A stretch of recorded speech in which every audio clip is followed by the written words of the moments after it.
the very minimal things which we are discussing, that while we are speaking about the forest-based micro-entrepreneurship, we are mostly discussed about that how the forest-based product can be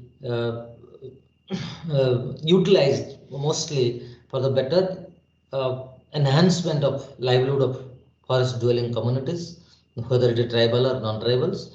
And there we are mostly discussing about there are four major issues in the context of this utilization of this forest-based product, where I was telling about the specifically the harvesting and the methods and mechanism used for harvesting. Then we are discussing about storing. Then we are discussing about processing and value addition. Then we are discussing about marketing. So there are speaking about there are certain products which are called as a nationalized product, and there are certain products which are called as a denationalized products, and that we have discussed. And now we'll go for more specifically to the various product wise. And you see, generally what happens whenever we do any kind of research on this forest based product, usually we do a kind of resource mapping, because whenever we go for to any particular area and we try to understand that what exactly the resource product is available. So why I'm telling all these things, you see, suppose now when you started working in a development sector, and once you started working in a development sector, you should have a specific knowledge about a particular product which you can use for the betterment of the local community. So if you want, by using this product for the betterment of the local community, you should know that what exactly you have to do. There you have to first do a resource mapping and find out what are the resources are plentifully available. And once you are much aware about the resource which are plentifully available, then you can think about that what kind of scientific knowledge can be added for processing and value addition of those products. And once you develop that knowledge, then look for some kind of agency who can extend the financial support and also can provide some technical knowledge and technical support, and at the same time the low cost technology which can be provided to the grassroots level peoples, either at the individual household level or at a community level. Through that, the value addition process can be started, then the packaging can be started, and the products can be packed and can be sold to the market. And once you are very much clear about all these things, then you can think about the alternative marketing opportunity based on that product and based on the scientific knowledge of different kind of utilization of those products. Then the training the people about the new kind of value addition and processing to those products, and packaging those products in a different mode, so that you can find out some marketing facilities which will help the people to instead of selling the raw material directly to the middleman, they can pack it, they can made it in a different form and sell to the people, sell to the sell in the market. So that should be your main thrust of agenda and main agenda.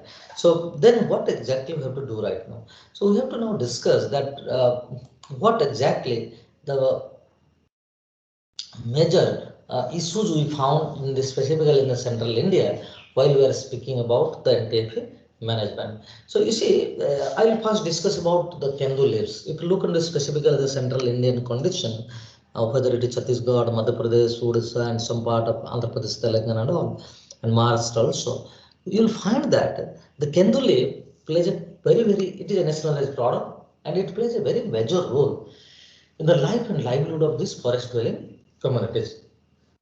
But because these communities are more engaged in kendu leaf collection, and kendu leaf is a major source of revenue for all the state governments, because these states like Chhattisgarh, Jharkhand, Odisha, some West Bengal, then your Maharashtra, Andhra Pradesh, Telangana, Madhya Pradesh, these are the states which are mostly depending on kendu leaf collection, and they are if you look at the Odisha, I think Odisha government is earning around 4,000 crores per year from the revenue from Kandu leaves. So that's why most of the state government, they never wants this Kandu leaves to be denationalized, because once it will be denationalized, the control over this Kandu leaf will go to the Gram Panchayat, and at the grassroots it will go to the Gram Sabha. So that means the entire benefit will go to the Gram Sabha and the people directly, instead of it is going to the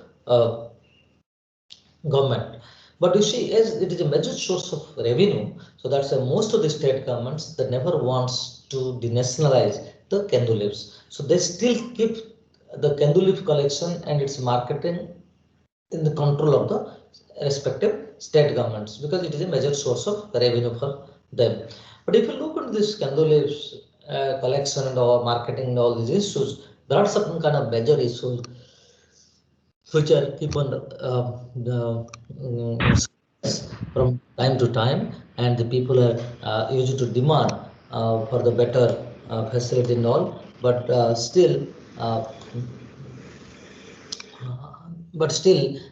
it is a really challenging in the part of uh, the people that and also in the part of government to settle it out. So you see, and what exactly the role of this tribal or non-tribal people who are living in the forest in the context of Kendulip?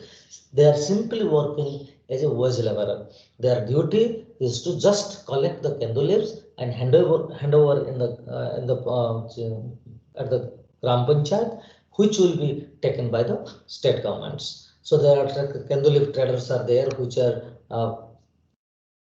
Gandulif collection agencies are there by state governments, and that state government will, they have a federation. The state federation of this MFP, Minor Forest Collection Federation, is there, which is a state government agency, and that will take over all this Gandulifs from the Gram Panchayat levels. So what exactly happened here? As it is a nationalized product, the grassroots people simply act as a wage laborer. They only collect the products and hand over at the PRI level, Panchayat Raj institution levels, and for that they only get the wage laborer, and that too, whatever the wage also they get, that is they means sometimes what happen, they used to get the wage not only on the basis of day basis, rather the how much bundles of leaves. Suppose one bundle comprises of 100 leaves, and how much bundles of leaves they will hand over to the at the gram panchayat, they will be paid as per. So if somebody is having more numbers of household peoples, their population is more at the households, so they can collect more kandu leaves and they bundle it and they sell, they hand over into the panchayat raj office and they get more wages. But the major problem is, it is not that the moment they hand over the bundle of leaves, they get the wage. So this non-payment of wages on time is a major issue in all the central India, irrespective of states. So this payment is not very much regular, rather we can tell it is very much irregular. And the operation is completely non-transparent to the workers, and most of the workers are misinformed and exploited. See, there is a kind of process, the process of collection, the process of selling, the process of handing over to the governments, all these things what happen, it should be very much transparent. But in candle leaf collection, these are the things which are very much non-transparent, for which the tribals and the forest dwellers who handed over these leaves and all are being exploited from time to time, because they don't get much kind of information that how much bundle of leaves are totally in total is being collected in this session, and what the benefit is being received by the government and all. Because what I'm telling, there is a provision in candle leaf collection. In addition to their wage, sometimes they used to get some kind of bonus in the total amount of profit which is done by the government. Suppose if I have handed over, suppose thousands bundle of the leaves this session, uh,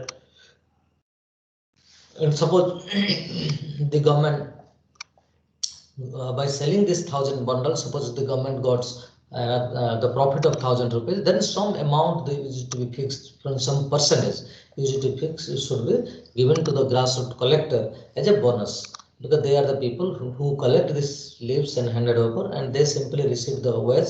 So that's why there is a provision that in the total benefits of the government, so the government should give some percentage of the bonus to the grassroots collector. But it is not happening in a proper way, in a transparent way, so that sometimes what the government is telling, instead of showing the actual benefits, the government mislead the people, claiming that the benefit is very less, for which the bonus calculation go down.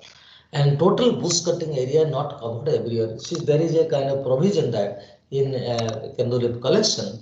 So in Kendu leaf collection, the bush cutting should be every year. Bush cutting means before just generally the Kendu leaves collection starts in the April and May, and prior to that, in every year, just before the rainy season, there should be bush cutting and near to this Kendu leaf plants and all, so that the and also they'll put the fire so that the new leaves will come up in the next year. The proper leaves and new leaves will come up, and that exactly supposed to be held every year, but that is again cost is needed. So sometimes the state governments are also avoiding, and the local district administration is also avoiding, and they are not doing this bush cutting business every year. And while they go for bush cutting and all these things, so this forest dwelling communities also being engaged in getting certain wages. But if that is not done properly and in every year, so the leaves are not coming up in a proper way, and also the benefits which supposed to go to this forest dwelling community is not happening. So Kendu leaf grant is spent towards, but you see very whenever the government is earning huge revenue, the government sometimes sanctions some kind of profits. It's supposed to go to the major profits should go to the as a bonus to the grassroots collector, but it is not happening. They are getting very less bonus sometimes, but the major benefits are being shared with the PRI, Panchayat Raj institution, which spend in infrastructure building and administrative overhead of the PRIs. So this Kendu leaf grant, which is supposed to be given to the PRIs, it's supposed to be distributed among all the collectors as a bonus, which could have helped the people to get more bonus, more profit as a collector of the tendu leaves. But instead of doing that, the most of the PRIs are spending this money in infrastructural buildings, building the infrastructure of that panchayat institutions, and also spending the money in the administrative overheads. So means that money they are taking as an administrative overhead and spending for their day-to-day office activities, instead of giving this money to the publics, to the people at the grassroots level. Then if you look into also regarding the so means what should be the price of these leaves, what should be the price of this each bundle, so that's supposed to be decided by the PRIs and or some local NGOs working at the grassroots level or at the gram sabha supposed to decide, but it is not happening, as it is a non-necessary product. And the minor forest production federation is there, which has taken this as a monopoly, and they are doing all this monopoly business and tendu leaf collection, and through some authorized agents. So the price fixing, the district unions and the primary collector do not have any role. So means if you look at this price fixing things, the district level administration and also this MAP federation of respective states, they are mostly engaged in fixing the price, not the primary collector or the Panchayat Raj and the Gram Sabha have any role in price fixing of the tendu leaf collection. The amount received by the collector per day from collection of tendu leaf is much lower than the daily wages. So if you calculate as a whole, so why the people are also being discouraged, but as they don't have any other option of survival, so they are mostly engaged in tendu leaf collection, because that is a lean season. They don't have any kind of other activities to do. Either they have to migrate, or if they are at the village, they have to be engaged in tendu leaf collection, because they don't have other alternative work during that periods. So it is a compulsion for, it becomes a compulsion for their own survival, which force them to be engaged in tendu leaf collection. Because what exactly happened, but in reality if you calculate whatever the wage they get by submitting this bundle of leaves. So in calculation, if you see that the amount they receive is really less than the daily wages which they're supposed to get if they could have gone for other works. So then which is becoming a kind of very so see sometimes what happen in some states also you've seen that the some kind of middlemen are also coming in between for this collection for the collecting this product and all, so which is creating as also a major problem. So if you look into that, so that is, and if in the specifically if you look at the Forest Right Act 2006, and as you have already presented, and you there the candle leaf is also was mentioned clearly. It should be handed over to the people as a non-nationalized MFP, and the Tribal Forest Right Act has clearly mentioned that the Kendu leaves should not be as a nationalized product, rather it should be denationalized and it should be handed over to the Gram Sabha at the grassroots level, so that the entire benefits can be shared by the people at the grassroots level.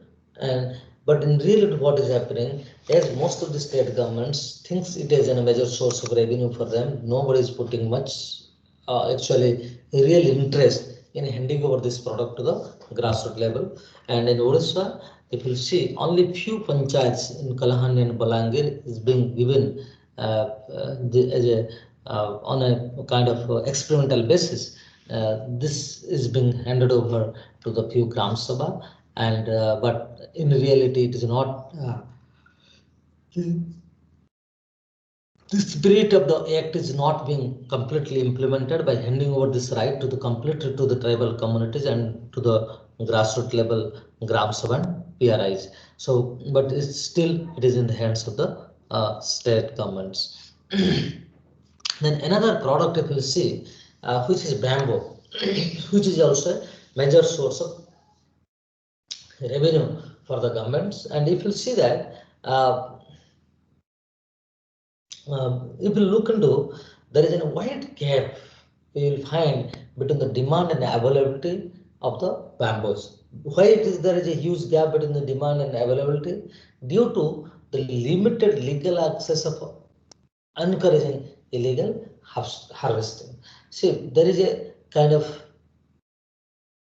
lots of illegal harvesting is going on in the context of bamboo, and though there is a demand, but the availability is not happening because it is most of the time it is either the illegal harvesting is continuing or also at the public levels this the growing of the bamboos are being not done properly, and the people are not putting much interest to be engage themselves in harvesting the bamboos. So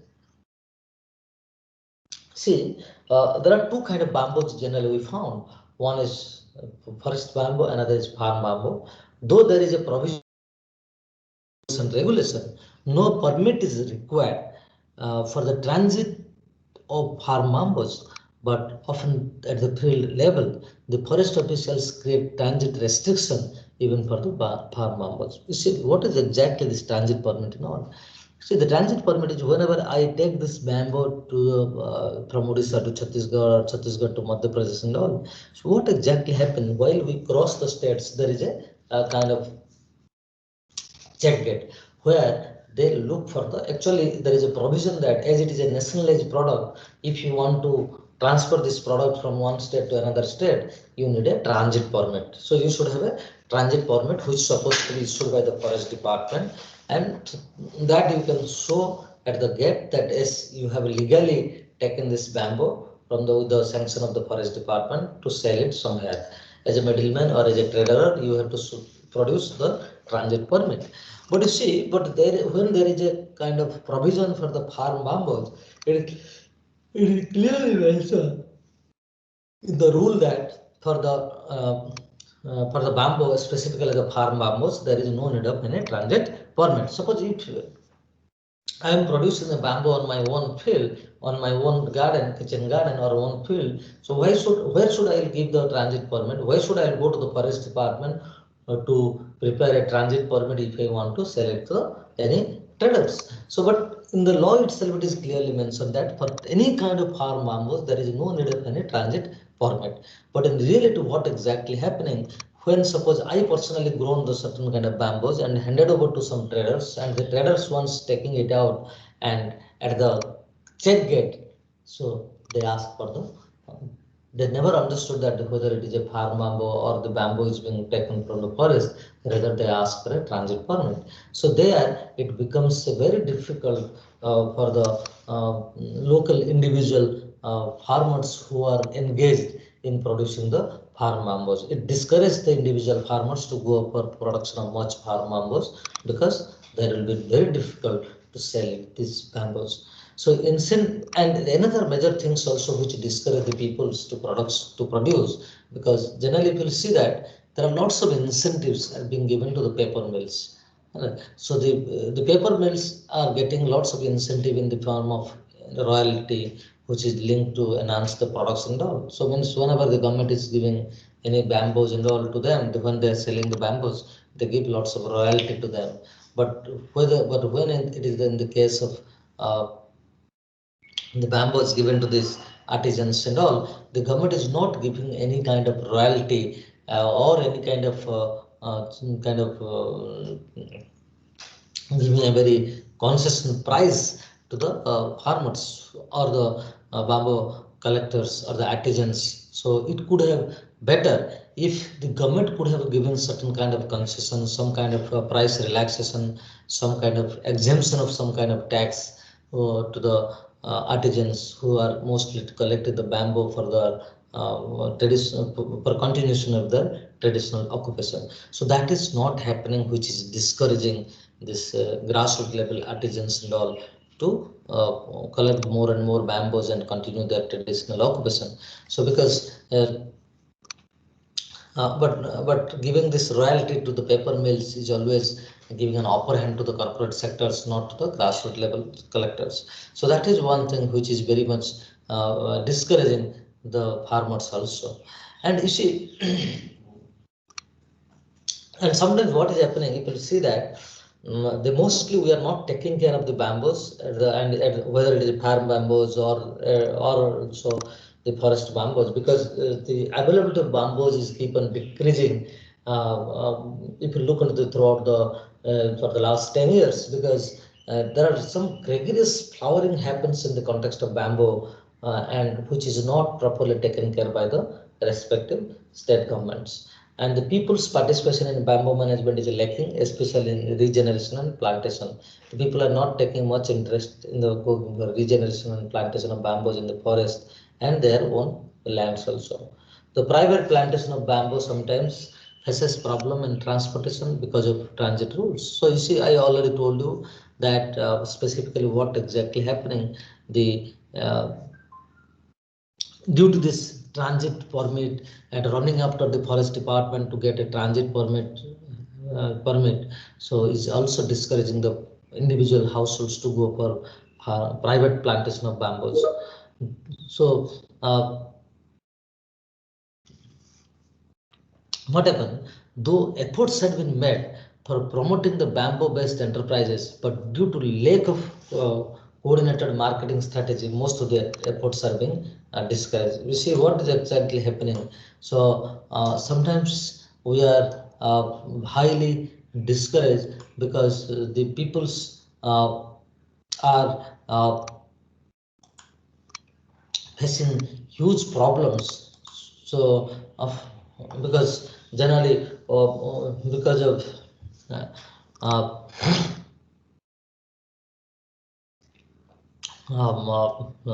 because whenever we are trying to doing certain kind of entrepreneurship, we are not getting much kind of support from the government, for which the peoples are facing lots of problems. So that exactly is becoming another major challenge in the context of bamboos. So then, so if you look into if we are can properly regulate the entire bamboo production, their price, their pricing, their transparent, if everything is properly regulated, if the suppose somebody produce the farm bamboos, if the state government comes forward and all gives a permanent kind of support to him, and when the and in becoming very cordial in providing the transit permit, so that could have helped the farmers also to go for more production of bamboos and all. And another is sal seed, which is a very major kind of forest based product which helps the farmers to grow and help it. And you see sal seed, which was mostly a nationalized, and sometimes it becomes business, and now some of the states have made it denationalized. Odisha government has made it denationalized. And so you see, the salt seed is another major source of profit for the forest dwelling communities. So here, specifically, what happened in the context of salt seed, because if you look into this belt, which is mostly this Dandagar in the region, is considered to, for the very famous for the sal plants, and for sal seeds and all. Sal leaves, sal seeds are major kind of minor forest product for the people of this region. So here you will find that the most of the time what is happening, the states are not committed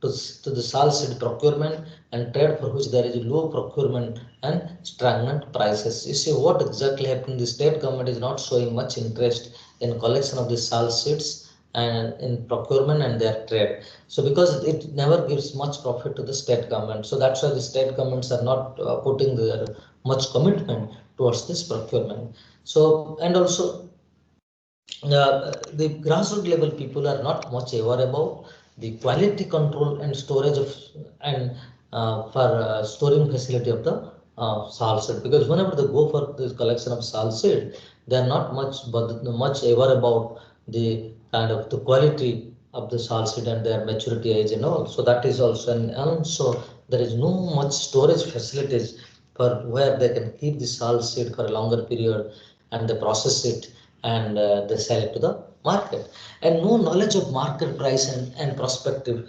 for the buyers. So means what is happening most of the times at the grassroots levels, so the villagers are not much aware about the market price of the salsa and who are the prospective buyers, because you see unless and until we are much aware about that what exactly the utilization of the salsa, we will not find who are the prospective buyers who will buy. Even if I'll collect the salsa and store at my house, but who will buy? I should have much knowledge about who are the prospective buyers for these seeds, and the limited knowledge of processing of nails and into the fats. So you see, generally the salt seeds are mostly used for the oil and also for fat production for the chocolates. So you see, we should have a proper knowledge about how to process it to generate the fat from it, because we may produce the oils, but how to generate the fat, how to extract the fat which can from this salt seed and which can be used for the chocolate. Because if you look into salt seed has much demand for in the international market for producing various types of chocolates. Knowledge is not being shared at the grassroots level, and they are also not much aware about that what kind of new very low cost technology is being used at the grassroots level, so which will help them in producing the better production at the grassroots level, so which will generate more revenue for the local peoples. Then limited research is being done for and developing an appropriate technology to enable the communities to produce the oil and fat also, because that is also essential, highly essential to provide the knowledge to the grassroots level peoples. Then honorability of fundamental research and alternative use of salt seed, because we should have understand that what is the alternative use of the salt seed, because if I am not able to extract the fat and oil, then what in other way I can use the salt seed, so that will help to the local community generating more profit. Then reduce the use of sal oil in food items due to enhancing the food habits in rural India is also discouraging for collecting more and more sal seed, because now what is happening, because as all of us are now much aware about the health concerns and all. So people's demand for the oil is being reduced at the market level. So that's why if we are not in a position to find out the alternative use of the salt seeds, then it will be very difficult to push the salt seed at the grassroots level. So and so sometimes what happen in some states, they have banned the salt leaf collection, because I'll give you the example in the state of Madhya Pradesh in 2007. What happened? So they made prior to that they made it a kind of denationalized product, and the moment they made it denationalized product, the harvesting of salt seed went to the common man. And what exactly happened? While they went for the mechanism they adopted for harvesting the salt seeds, they used to use a broom and go for sweeping. And once they went for the sweeping in the forest for the collection of salt seed, then the natural regeneration of forest becomes a question marks. Because generally what happened when we picked up seeds from the grounds, and some seeds are left at the grounds, and then when it rains it comes the another tree. So but because of the sweeping and all these things, the natural regeneration of forest is being totally disturbed. So that is becomes another challenges. Then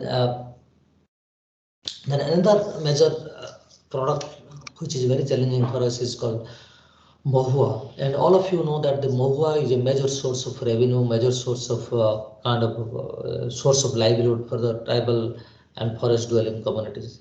So though the Mohua is a denational product and which is even freely tradable NTIP, but Mohura procurement and storage is still regulated by the excise laws, because there is a provision that you cannot store more than 10 kgs of Mohuas at your home.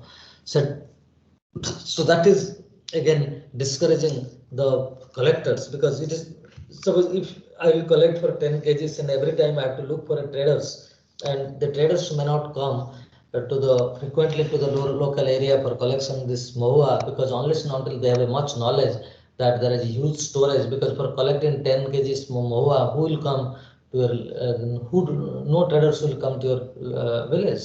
So and trade controlling power of Gram Panchayat is not very strong, including the limited power to control the unscrupulous trade practices and penalize the dishonest traders. So, see, though the power is being given to the Gram Sabha or Gram Panchayat to control in some extent, but they have not given very exclusive power.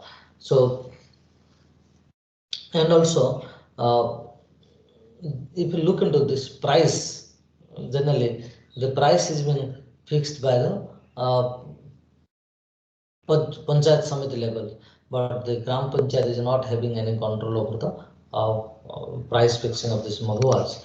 And due to lack of proper knowledge about the storage and their traditional preferences for liquor, they are unaware about the prospects of other products from mahua. Because generally, if you tell the mahua, the local level people only aware about that the use of mahua is to procure the to prepare the liquor. So which is also discouraging most of the time to the peoples to go for collection of much mahua, and because they only know that mahua can be used only for liquor. So and liquor which is controlled by again the excise department, so it is becoming very discouraging mode for the peoples. And we should find out some alternative use of mahua, and that knowledge should be spread over to the local level, and that should be trained regarding the alternative use of mahua.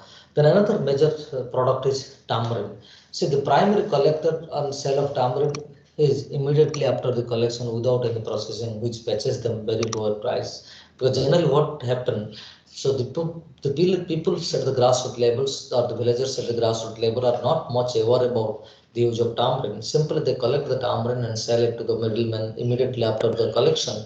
They don't know much knowledge about how to do certain kind of processing of tamarind, through that the tamarind and the alternative use of the tamarind, through that they can collect the more tamarind and sell in the market. So that is also becoming another challenges for the peoples.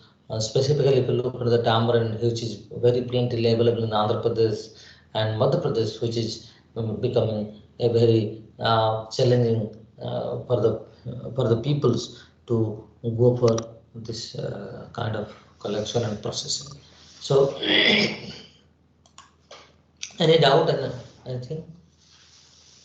Sir, Huh. sir, after collecting all the tendu leaves, what state government do? Are they sold in another states or they sold in an international See, trade generally, market? generally after collection of because tendu leaves, if you kind of browse in the internet, you'll find that there is a very much. You see, there are even the states like Odisha, then Chhattisgarh, Jharkhand, Madhya Pradesh, and all. Even their politics is also used to be controlled by this tendu leaves because every election, the state government or the different political parties used to promise some false promise they used to give regarding tendu leaf collection because generally the tendu leaves once the traders are being is being collected by the minor forest produce federations, they used to sell it to some traders and which ultimately go to the kind of BD industry. Generally, this tendu leaf is mostly used for the BD industry, and that's why it is a major source of revenue for the government also. Okay, sir. Anybody? So, so Huh. sir, they never sold it in international market or anything. See, mostly it varies. I cannot tell that international market mostly because you see, India is also a major hub for the bead industry, and mostly in Uttar Pradesh and all are the very large bead industries are there, and mostly they confine to the leaves, the raw leaves directly go confined within the state country, and once the final products, it used to go to the international market. Okay, sir. Anybody any? Sir, about the circular, I need some clarification, sir. Let me stop the recording. Sir,